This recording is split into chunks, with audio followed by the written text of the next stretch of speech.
आए हुए सभी स्वयंसेवक बंधुओं, आज हम जिस कार्यक्रम के लिए उपस्थित हुए हैं, ऐसा शस्त्र पूजन ये अपने इतिहास की एक परंपरा का भाग है। कहते हैं कि एक बार भगवान ने अपने सभी संतों, महात्माओं, मंत्रिमंडल सबको बिठा करके कहा कि धरती पर जाइए और वहां जो कीमती वस्तु लगती है उसको लेकर के आइए।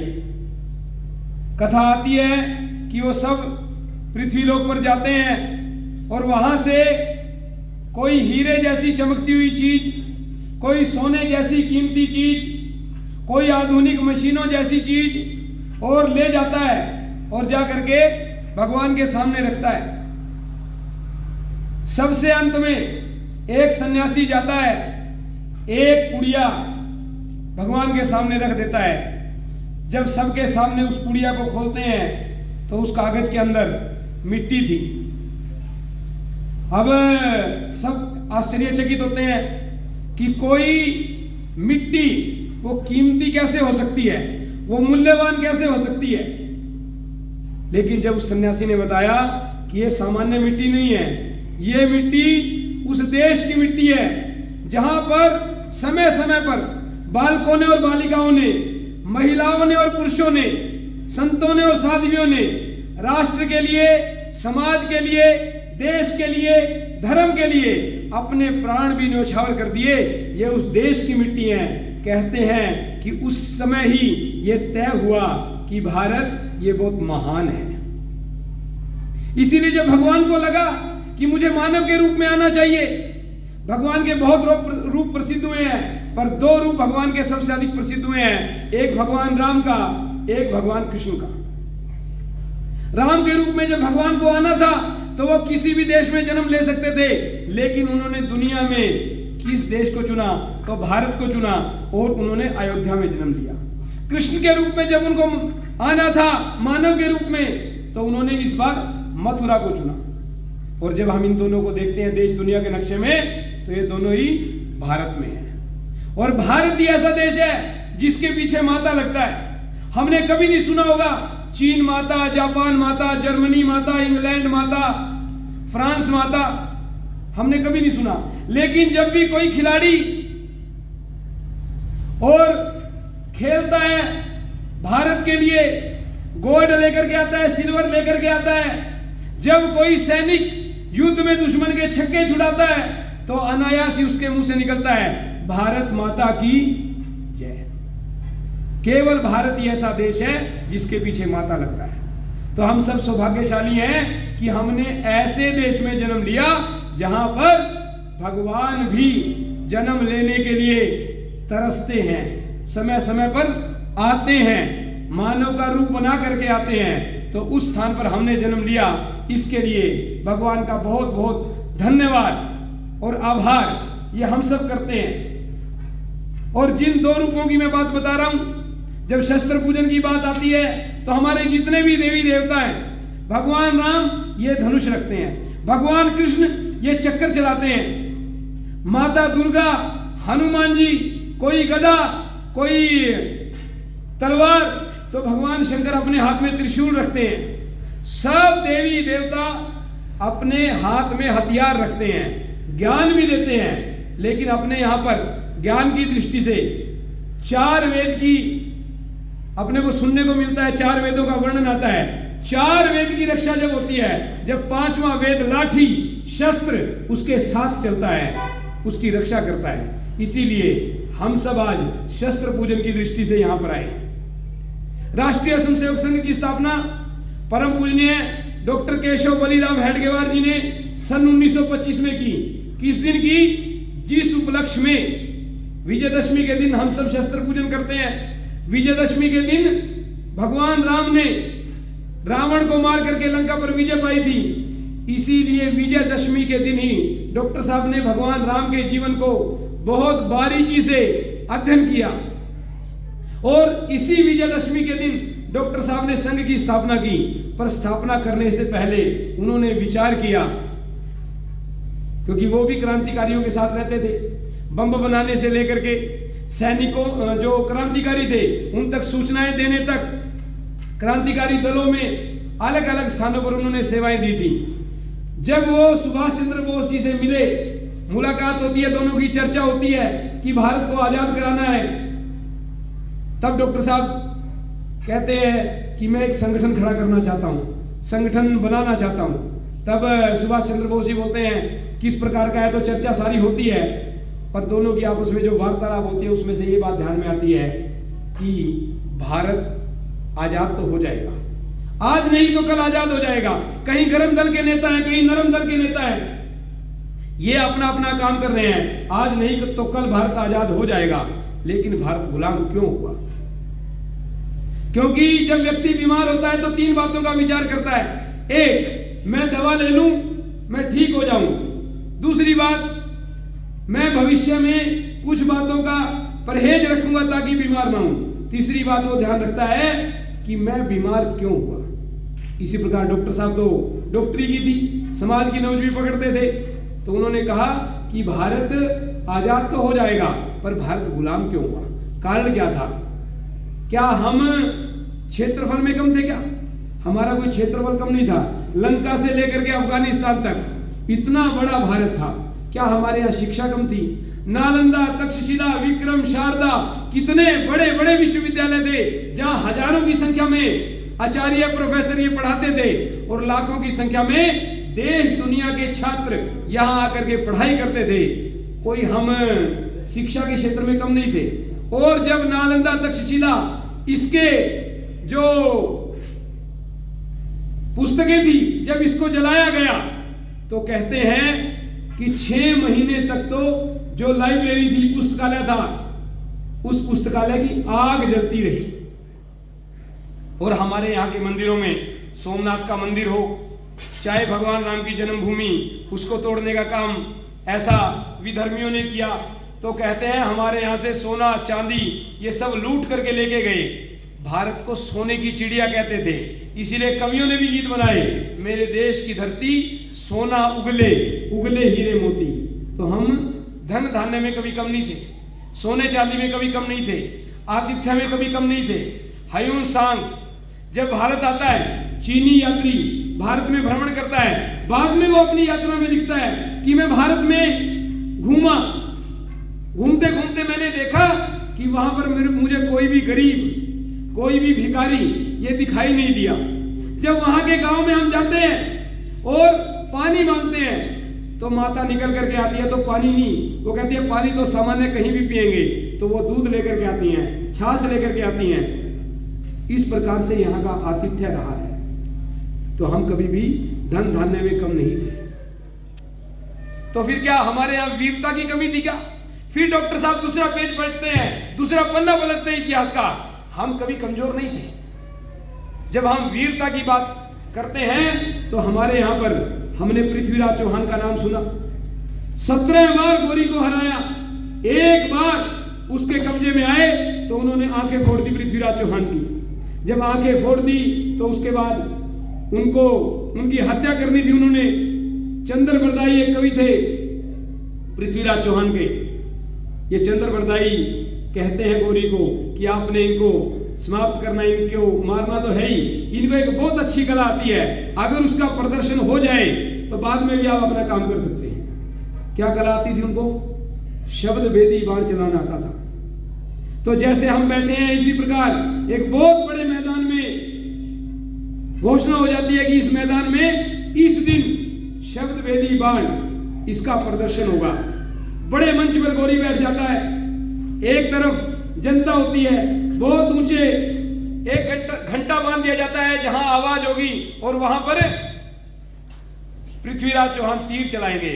चंद्र बरदाई साथ में खड़ा है, पंक्ति बोलता है चंद्र बरदाई, 4 बांस 24 गज अष्टांगुल प्रमाण, ता ऊपर सुल्तान है मत चूके चौहान। इतनी बात में से अंदाजा लगाते हैं पृथ्वीराज चौहान, 4 बांस 24 गज अष्टांगुल, इतनी ऊपर पे राजा बैठा है, वहीं गोरी को समाप्त कर देते हैं, वहीं से तीर चलाते हैं, सीधा गोरी के सीने को ये छलनी कर देता है। ऐसे वीर योद्धा हमारे यहाँ हुए। और त्याग तपस्या जब देखते हैं तो महाराणा प्रताप के सवा मण के भाले को कौन भूल सकता है? अपने आप को 3 कस्मों में बांध लेते हैं महाराणा प्रताप। जब तक अपने मेवाड़ को स्वतंत्र नहीं कराऊंगा, सोने चांदी के बर्तन में नहीं खाऊंगा, राजमहल में नहीं रहूंगा, गद्दे पर नहीं सोऊंगा, अपने आप को कस्मों में बांध लेते हैं। समय ऐसा आता है, रसद पानी खत्म हो जाता है, जंगल जंगल भटकते हैं। बेटा कहता है पिताजी मुझे भोजन चाहिए, रोटी खानी है मुझे। 1 दिन 2 दिन राणा प्रताप उसको बहकाते हैं, लेकिन जब ज्यादा भूख सहन नहीं होती तो राणा घास फूस इकट्ठा करते हैं, उसकी रोटी बनाते हैं। इतिहास और समय में ऐसे क्षण लिखे जाते हैं, इतिहास और समय भी उस समय ठहर जाता है जब राणा प्रताप उस घास की रोटी को अपने बेटे को देने लगते हैं। एक जंगली बिलाव आता है, बेटे के हाथ से रोटी लेकर के चला जाता है। राणा प्रताप का दिल टूटता है, कमजोर होते हैं थोड़े, आंख से आंसू निकलता है, लेकिन समाज में कैसे कैसे लोग रहे, एक भामाशाह आता है, अपना पूरा खजाना खोल देता है, राणा को कहता है कि आप सेना तैयार कीजिए और मुगलों से युद्ध कीजिए।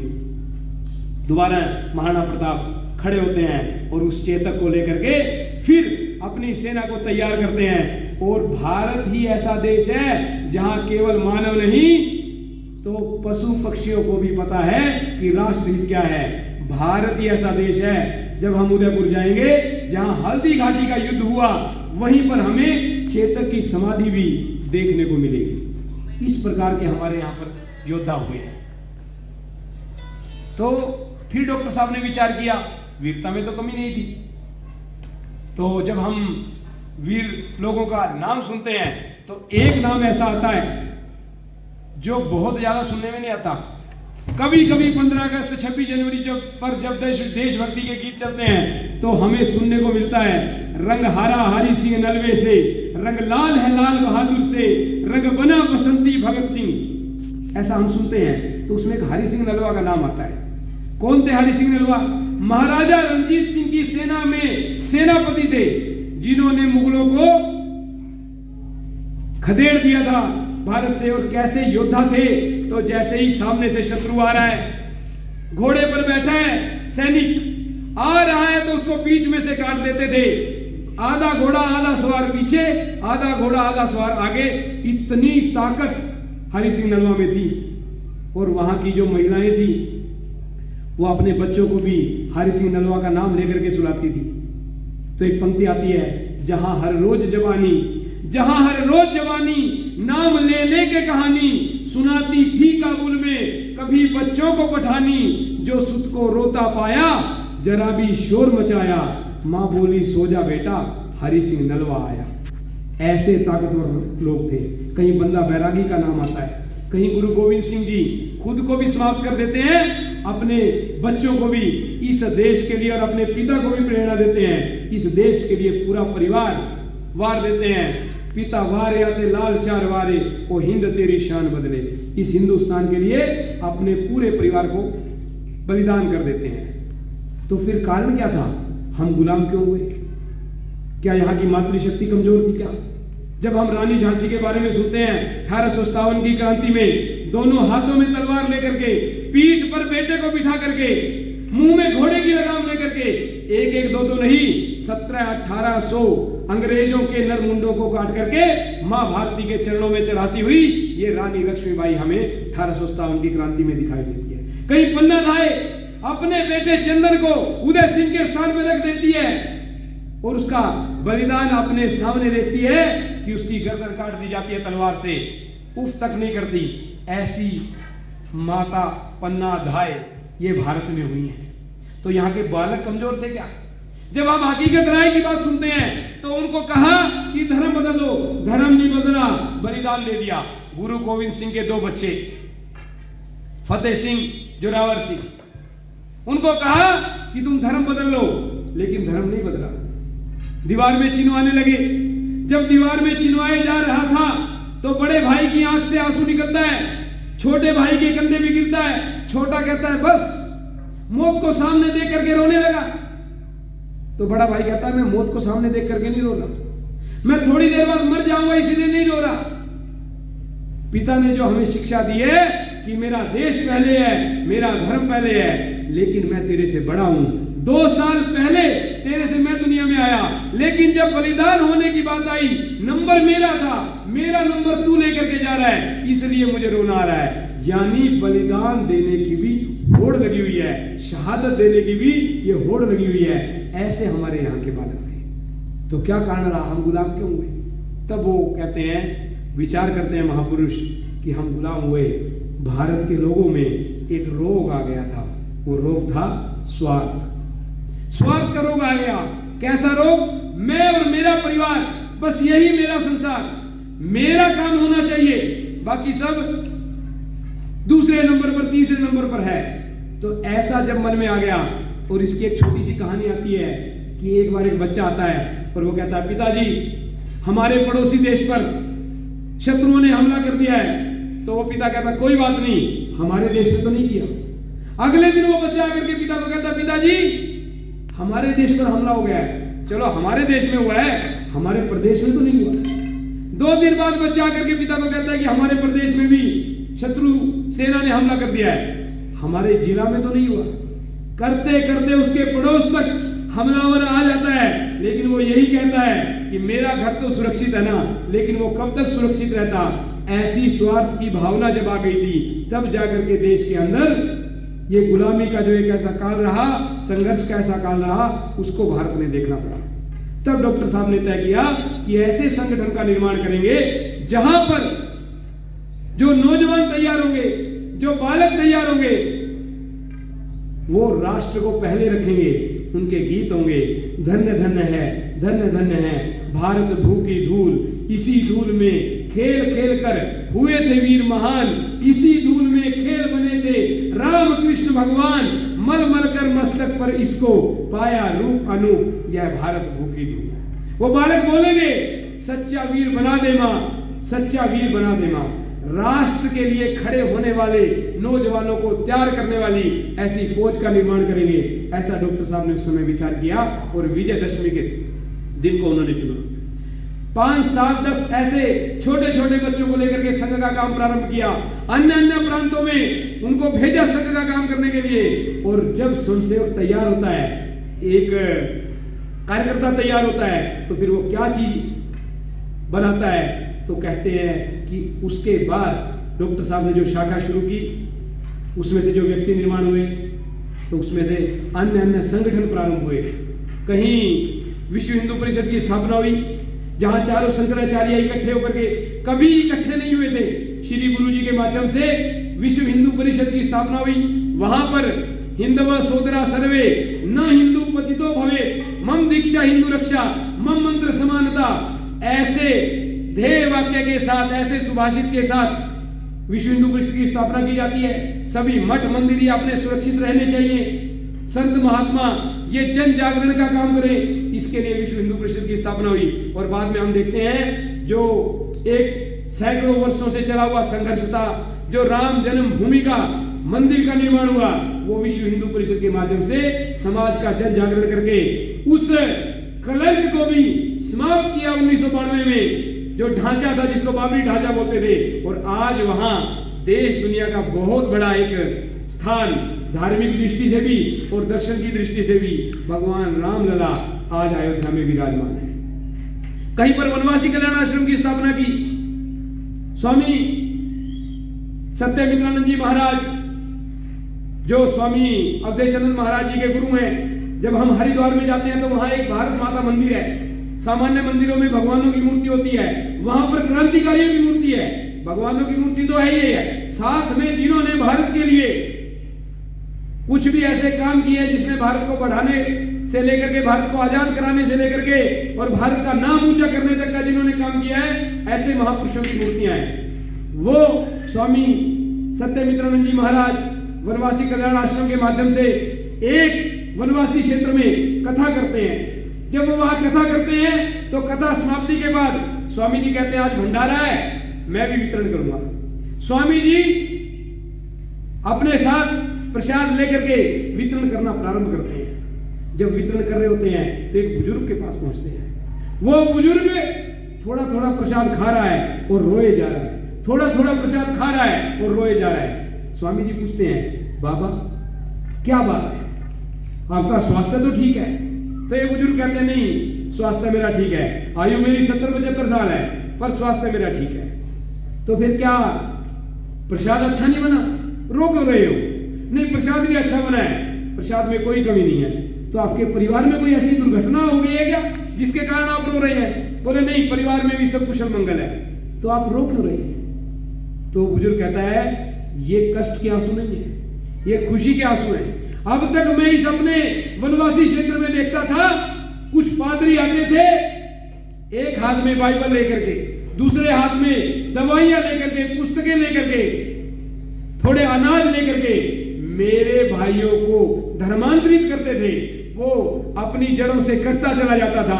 आज मैं जब एक सन्यासी को जंगल के अंदर कथा करते हुए देख रहा हूं, भोजन वितरण करते हुए देख रहा हूं, तो मुझे साक्षात विवेकानंद के दर्शन होते हैं। और मुझे लगता है कि अब मेरे यहाँ का कोई भी बालक, कोई भी नौजवान, कोई भी परिवार अब धर्मांतरित नहीं होगा। तो वनवासी कल्याण आश्रम के माध्यम से धर्मांतरण पर भी रोक लगी है।